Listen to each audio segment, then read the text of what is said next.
Over winter break, I decided to go on a personal journey and plunged into the Indian culture. I spent 2 weeks exploring this majestic country.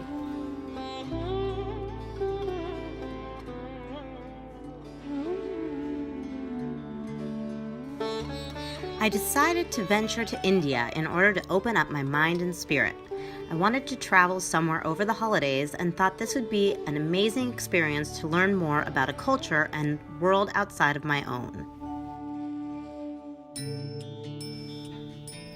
I had heard mixed opinions of India: unsafe, poverty-ridden, dirty, misogynistic, spiritual, smelly. I was filled with stereotypes found in film and television. Through exploring several cities in India and engaging with the locals, I was able to gain an emic perspective on the nuances and differences of several areas within India. The most interesting for me was delving into the slums of Mumbai. What I thought was conglomeration of underprivileged peoples turned out to be this remarkable billion-dollar industry of recycling, leathers, potters, weavers, and soap makers of hard-working families.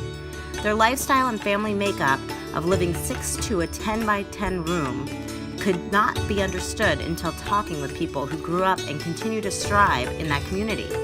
Their pride and enthusiasm is inspiring.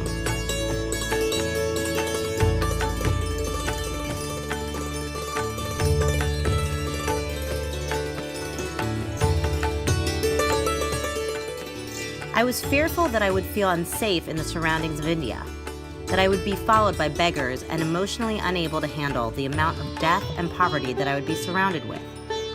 During the experience, there were moments where I definitely felt out of my comfort level, happy to have a male guide by my side, or that I was safe and secure inside of a vehicle. That being said, I was pleasantly surprised by the amount of love and openness the people of India provided. The more I explored and more people I encountered, the more comfortable I became in my surroundings. I made sure to always be aware of my surroundings, and as a woman alone, did not travel around in the cities at night. Though it is hectic and unknowing, I was still able to enjoy the beauty that the country and its people provided.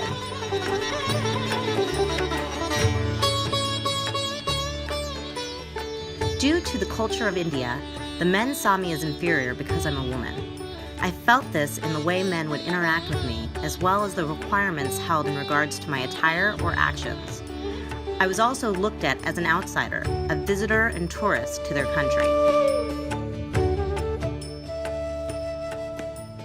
The neurodevelopmental constructs that were active or activated in my immersion experience were attention, alertness to my surroundings, temporal spatial ordering, remembering a sequence of directions, time management, spatial ordering, maneuvering in the crazy streets, memory, finding my way home in an unknown city, language, communication with locals, neuromotor function, riding a camel, social cognition, learning and understanding new social behaviors, higher order cognition, in-depth conversations about the economical and political differences with new acquaintances from different cultural backgrounds.